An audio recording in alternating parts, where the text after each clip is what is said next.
गुज़श्ता आपको ये बता दें कि जो मैच है अब्दुल्ला शफीकी ने काबिल शिकस्त 158 रन हमें देखने में आए। पाकिस्तान ने गाल टेस्ट जीत लिया। ये अपनी तारीख का सबसे बड़ा हदफ था 342 रन का, जो पाकिस्तान ने बाआसानी और अच्छी हिकमत के साथ हासिल कर लिया। पाकिस्तान को इस टेस्ट सीरीज में 1-0 की बढ़तरी हासिल है। एक और मैच जो है अभी होना है। पाकिस्तान ने मुश्किल विकेट पर बड़ा हदफ हासिल किया है। 6 विकेटें जो हैं वो गिर चुकी थी और क्रीज पर जो खिलाड़ी मौजूद थे, एक तो सब डरे हुए थे कि आया ये हम मैच जीत पाएंगे कि नहीं, क्योंकि बारिश ने भी खतरे की घंटी बजा दी थी। लेकिन आहिस्ता आहिस्ता किस्मत मेहरबान हो गई। पाकिस्तानी श्रीलंका की जानिब से दिया गया जो हदफ है वो हासिल कर लिया। सबसे शानदार कारकर्दगी का मुजाहरा किया है अब्दुल्ला शफीक ने। आज 5वें रोज का आगाज पाकिस्तानी टीम ने 3 विकेटों के नुकसान पर 222 रन के साथ किया था, जबकि श्रीलंका पाकिस्तान को जीत के लिए 342 रन का हदफ दे चुका है।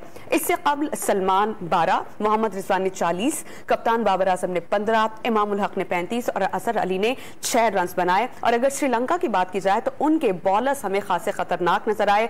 प्रभात जयसूर्या ने 4 और रमेश मेंडिस ने 1 विकेट हासिल की। मैच के चौथे रोज का आगाज श्रीलंका की बैटिंग से हुआ था, जब टीम के 329 स्कोर पर 9 खिलाड़ी आउट हो गए थे, लेकिन श्रीलंका ने मजमूई तौर पर 8 रन का इजाफा किया और 337 रन बनाकर पूरी टीम आउट हो गई और कौमी टीम को जीत के लिए 342 रन का हदफ दिया गया। श्रीलंका के दिनेश चंदीमल 94 रन बनाकर नॉट आउट रहे, जिन्होंने 5 चौके और 2 छक्के भी लगाए थे। और पाकिस्तान के मोहम्मद नवाज की जानिब से तबाहकुन बॉलिंग की गई।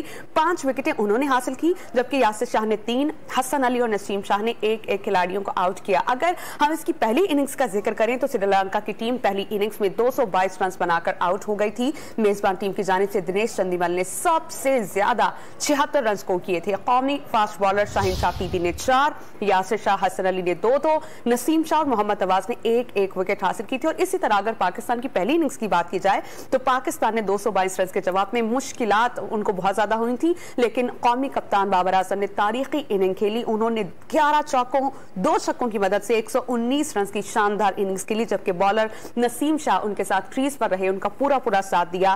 पाकिस्तान के मोहम्मद रिजवान 19, यासिर शाह 18 और हसन अली ने 17 रन बनाए थे और ये नुमाया बल्लेबाज थे। श्रीलंका के परबत जयसूर्या ने 5, मुहेश थेक्सना ने और रमेश मेंडिस ने 2-2 विकेटें हासिल की।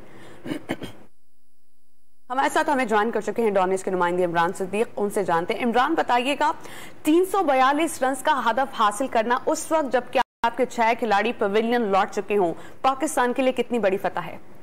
हाँ जी, बिल्कुल। पहली इनिंग्स की अगर हम जिक्र करें तो पाकिस्तानी बैट्समैन बड़ा स्कोर करने में नाकाम रहे थे और 218 रन पर पाकिस्तान की टीम आउट हो गई थी। उसको देखते हुए लगता ये था, क्योंकि स्पिन ट्रैक था, उसको देखते हुए यही लग रहा था कि 342 रन का हदफ पाकिस्तानी बैट्समैनों के लिए एक बहुत मुश्किल हदफ साबित होगा, क्योंकि 268 रन से जायद आज तक इस ग्राउंड पर चेज नहीं हुए। स्पिन ट्रैक है और श्रीलंका के जो जयसूर्या हैं वो लगातार 3 इनिंग्स में 5-5 खिलाड़ी आउट कर चुके थे, तो इस लिहाज से काफी मुश्किल था। लेकिन अब्दुल्ला शफीक ने जिस तरह की इनिंग्स खेली, एक तो उन्होंने रिकॉर्ड बनाया है कि 6 टेस्ट मैचेस में पाकिस्तान की जानिब से सबसे ज्यादा रन बनाने वाले वो बैट्समैन बन गए। और एक और रिकॉर्ड पाकिस्तान टीम ने जो आज कायम किया है वो ये कि 300 से ज्यादा रन चेज किए पाकिस्तान टीम ने चौथी मरतबा, और कोई भी एशियन टीम आज तक 300 से ज्यादा रन का हदफ टेस्ट क्रिकेट में चौथी मरतबा जो है वो चेज नहीं कर सकी। तो एक जबरदस्त परफॉर्मेंस है पाकिस्तान टीम की। आगा सलमान की अगर हम बात करें, जिन्होंने इमरान, मैं यही आपसे जानना चाह रही हूँ कि फवाद आलम को ड्रॉप करके आगा सलमान को लाना, इस सिलेक्शन के किस तरह के नताइज रहे इस मैच पर?